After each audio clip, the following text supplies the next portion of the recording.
welcome back to JW's Backyard. Now this is going to be the first video in a series that I'm going to call the Performance Series. And what I'm going to do is I'm going to take common performance parts that people use on their small engines or their go-karts, and we're actually going to install them and measure whether they actually add performance or not. So what I have is a Dragy. You know, it's common in the car scene. It's essentially an extremely accurate GPS, and you can use it to measure quarter-mile times, half-mile times, 0 to 60, stuff like that. And what I'm going to do is I'm going to use it to measure performance with aftermarket parts on these small engines. So we'll of course do a run with the stock part, we'll add the aftermarket part or the performance part, and we'll see if there's a difference in time, there's a increase in acceleration, or it cuts down on the 60-foot time, but you get the drift. So the first thing we're going to talk about are spark plugs. So with my pink cart over here, the other week it started cutting out at full throttle. So I pulled the spark plug out, it was pretty fouled up, I cleaned it off, put it back in, and it performed fine. But it got me looking into a replacement plug for it, and one of the plugs that was advertised on the go-kart sites was this Autolite3910x. Now this plug does not have a resistor in it, and is advertised to work on Predator 212 and Clone 212 engines. A lot of people say that this actually adds performance just changing the spark plug alone, which, as most of you know, that's almost too good to be true. You have a $5 part that actually adds power. So what we're going to do is we're going to put this in, and we're going to measure how it performs compared to a factory torch plug.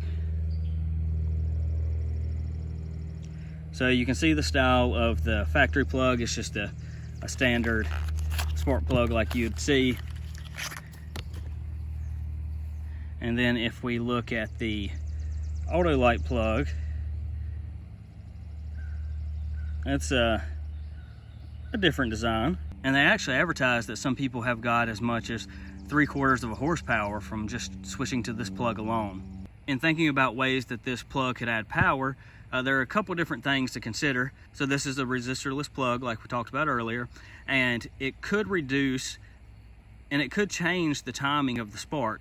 Since there's no resistor, the spark could come sooner, and that may affect how this engine produces power. It could also be a stronger spark, so it may produce more complete combustion in the cylinder. With that being said, if you've changed the timing on your engine or have a timing key, you may see different results with this plug than I am here.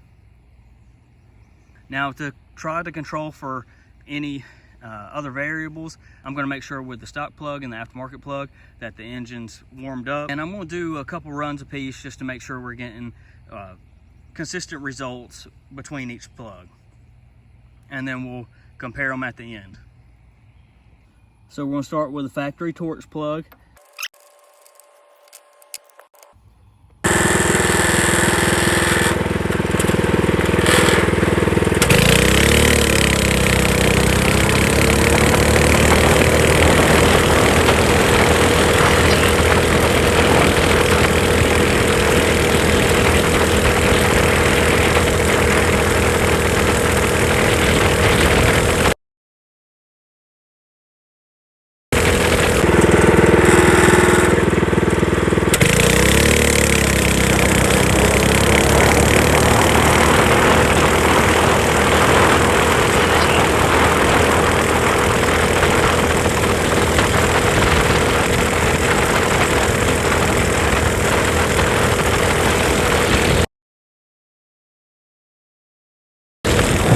All right, so now we're going to swap to the Autolite plug.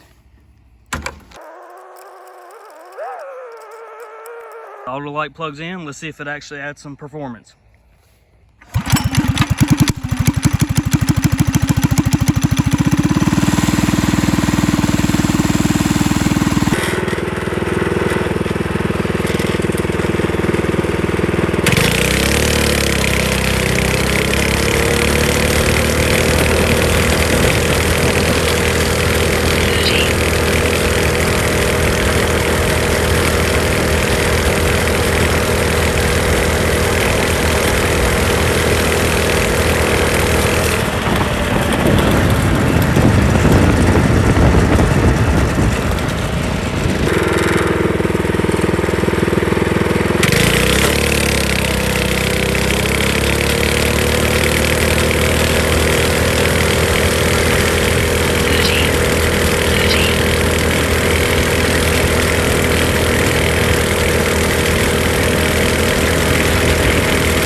All right, so you saw the results.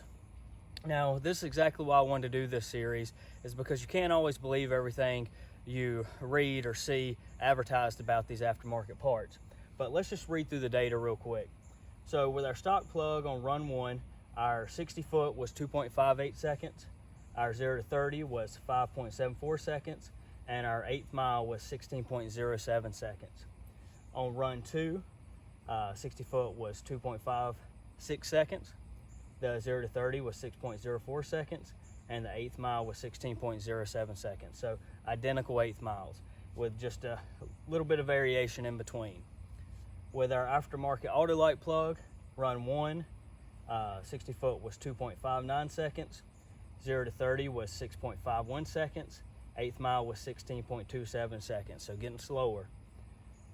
On run 2, the 60 foot was 2.61 seconds, the 0 to 30 was 7.09 seconds, and the 8th mile was 16.41 seconds. So the Autolite plug was significantly slower than our factory plug on both runs. Now, it's a bit disappointing because now I have 3 Autolite plugs that I bought thinking this was going to be a good thing that I have no use for now. But I'm really excited about this also because now I have objective data to prove whether or not these parts that we all buy and add to our engines actually produce power or not. And I have a couple ideas of why we might have saw this result. You know, with the resistorless plug, it could have changed the spark timing in a negative way that reduced the power of this engine. But if you have any ideas of why I may have got this result, comment them down below. And if you have any ideas of other videos or other parts you want me to test, comment those as well. I've got a ton of extra parts in the house that are just waiting to be used. But as always, if you've got a project sitting out in the yard collecting rust, get off your phone, get out there and have some fun. Later.